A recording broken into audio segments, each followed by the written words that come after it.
Hey guys. We're here today to check out a Patreon request from this patrono right here. I says check out Hyperia with Operation Midnight.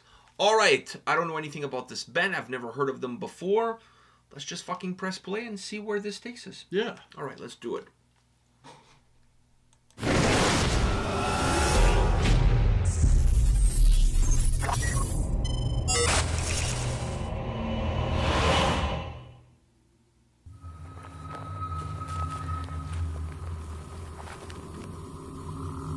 Looks like some brutal death metal, just saying.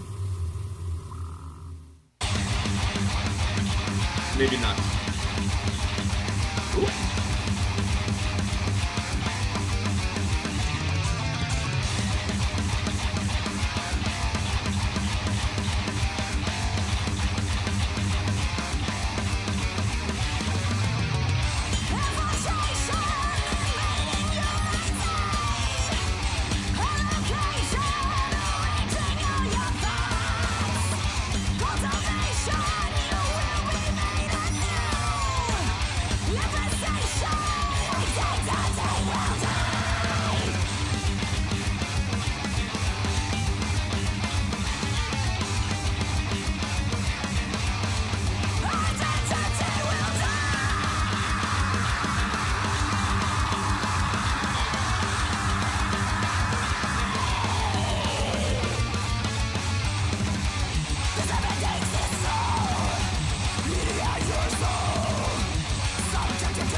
Wow, it was not brutal death metal, but it was fucking brutal, I'll tell you that.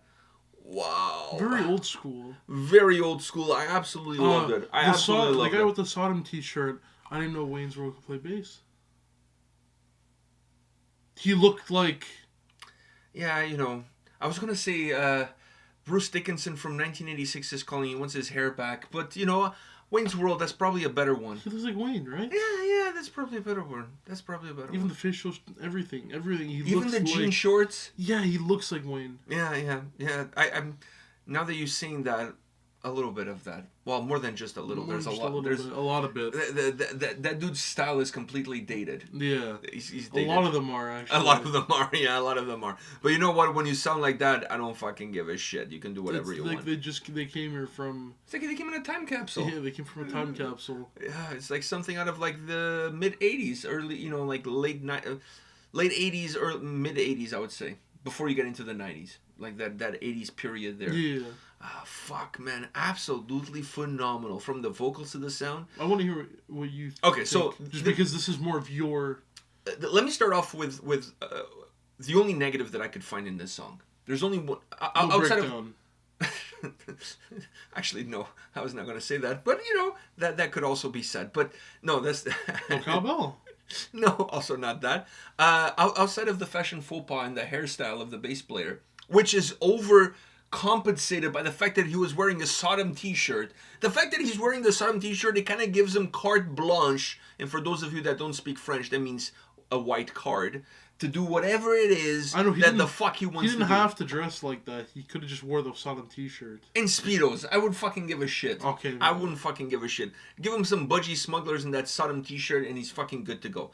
Alright, so outside of that, the only issue that I could find with this song is that as I'm absolutely immersing myself on the experience of listening to this track, it comes that time where I'm like, this song needs a second solo. Now, it did have a second solo, but the second solo was not what I wanted the second solo to be. And I will explain why. Because the second solo kind of felt a little bit like the first solo. And when I look at a song like this, a song that really begs for a second solo, that second solo has to set itself apart from what the first solo sounded like. The second one, just because it's the second, because it comes deeper into the song, and because you already had one, that second has to be over the top. I'm talking about like whammy bar, like you just fucking rip it to shreds. It has to be larger than life. It cannot fit in a room. It cannot be controlled. It needs to be absolutely explosive. And this song also has that old school vibe all around, that you can really fit a solo like that in that second solo, and you wouldn't even blink. It would fit perfectly. It would fit like a glove. Because that over-the-top whammy bar kind of thing, it kind of has an old school to it. There's not a lot of bands that throw in like excessive whammy bars into their solos anymore. There's just not many. So if when you do something like that, you're already giving it an old school flavor. But the whole song, everybody in this fucking video band has an old school flavor to them. Yeah. So it wouldn't distort any reality. It wouldn't distort the sound. It wouldn't do anything that would damage the impact that the song is having. But if you're going to have a song that begs, asks for a second solo, the second solo has to set itself apart from the first. It has to be completely over the top, overdone, like super emphatic, and it wasn't. It felt almost like the continuation of where the first one left off, and that was a little bit... it's a little bit deflating. It doesn't kill the vibe of the song. It doesn't make this a song that I will never listen to it again because it didn't have the right... No, this fucking song slaps. So it doesn't take anything away from the track, but it could make the song even better, even more memorable. So if there's one thing for me to nitpick at, is the way that second solo sounds. Not the fact that it's there, not the fact that when it comes on, because all of those things are in the right place, just the way it sounds. In my opinion, it didn't separate itself, and it needed to separate itself from what came before. That's my only negative. Okay. All right? Now, beyond that, I have to say, starting off with the sound, very old school thrash. I thought it was going to be brutal death metal, because when I see the image distorting and whatever, I'm getting some grindcore brutal death metal vibes. I'm like, oh, this might be some Napalm Death, which is your favorite band in the world. So of course. I'm like, this might be some Napalm Death.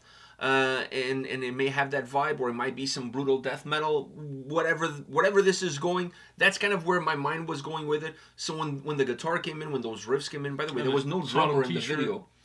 When I saw the vest, what brutal death metal band wears a battle vest in a video?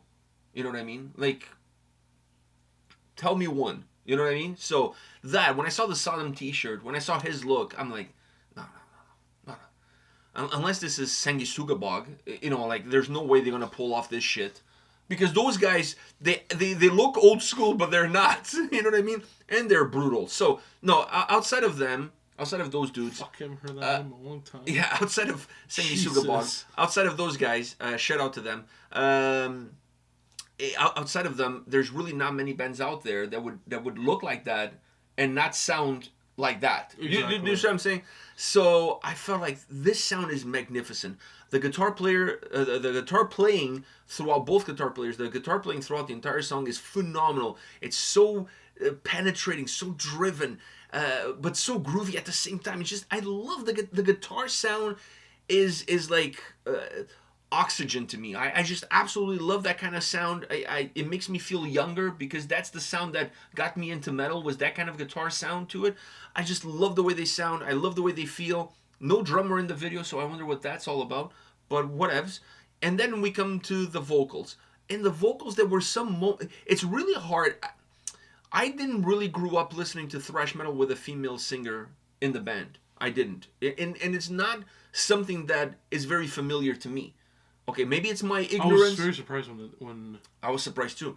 Maybe it's ignorance of my part, but normally when I listen to female singers on bands, it's more melodic death metal, something along those lines. Or symphonic metal. Or but I'm talking, okay, symphonic metal, power metal, any of that. But you don't expect necessarily, at least for me, thrash or even brutal death metal is not something that it's common. At least not in my wheelhouse. But it fit very well.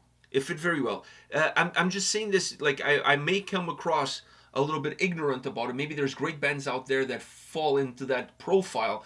You know, I can't really think of one. The only thing that I could think of when I was listening to this song, in terms of how the sound came across for some portions of the track and how the vocals sounded, it reminded me a little bit of early on Burning Witches, when they had the previous singer on. I thought you were trying to say Arch Enemy. No. That's what I thought you were gonna go with. No. There's no Arch Enemy here. I thought you were gonna say early on, and then I'm like, no. Early on in Arch Enemy, they had a male singer. I mean, then they had. Angela. I thought you meant no. But Angela doesn't sound nothing like this. Are you kidding me? I know. So, anyways, I felt like there was some moments there that reminded me of early on Burning Witches, because when they had Serena as the lead singer, she had that raspiness to her voice that also reminds me of Huntress. So I kind of got that Huntress early on Burning Witches, but I don't feel like neither one of those bands, maybe a Huntress would fall more in line with this band, but there's some uniqueness to the sound of this band. There's some uniqueness to their flavor. I just love how everything came together, but I did get some Huntress and some early on Burning Witches. I agree with you on the Burning Witches part. And I don't know who came first, because I don't know the history of this band. I don't know if they've been around longer than one of them. I'm not saying that one influenced the other. That's not what I'm saying.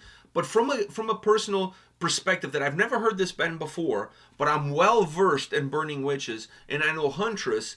When I listen to this band, those are the two bands that kind of reminded me of, in pockets, sound-wise and vocally. I'm not saying one, because sometimes you say something like that and people are like, this band has been around longer than those bands, or whatever the case. But it doesn't matter, because sometimes the band that comes after does it better. So. Well, I don't have the discography of all the bands. I don't know who came first, who came. Yeah, Metal Encyclopedia is not in front of us. I'm discovering this band now, so based on my discovery of this band now through this song, this is what the other stuff I have already in my back pocket. So that's kind of the baggage that I carry with. You know what I mean? Like, sometimes that's just the way the cookie crumbles. It's just the way the cookie crumbles. So anyhow, that's my take. Fuck, I feel like I've been talking forever. I know. Because maybe I have. But I'm just letting you go with it, because this sound is more you than me. But you didn't like it? Not saying that. No, I was about to say, not saying that I didn't like it. I really enjoyed the song. But I feel like people should, especially with this, my input is that I really enjoyed it. I enjoyed her vocals. Her voice was, I was amazing. surprised Amazing. when I saw her, but when she started, I'm like, fuck it, let's go, because it was absolutely on point from start to finish. The guitar playing sounds Guitar playing was really nice. I loved seeing Wayne. It's been a while since I've watched that movie. Yeah, the guitar playing has been was really good during this song. Do you agree on the solo? You did also mention that we didn't see a drummer. No. Yeah, and I'm also very surprised we didn't see a drummer. It took me you saying it for me to really think, yeah, goddamn. I saw the 2 guitar players, the bass player, the lead singer, but no drummer. I didn't see the drummer either. I do agree with you on the solo part. Yeah, I do agree with you with that. But I feel like my input on something like this is very limited. It's very limited because I don't really listen to this on the daily. I can enjoy it, obviously. If you're playing in the car, I'm not telling you to switch it off. I also want to. Dude, this shit makes you want to like circle pit. Exactly. And so even live, I can really enjoy. It's just that more of my. If I'm listening to on my own. Okay. This makes me want to do shit like that. This makes you want to Midnight Oil suck some invisible dicks. Yeah, man. It's like I'm having a seizure.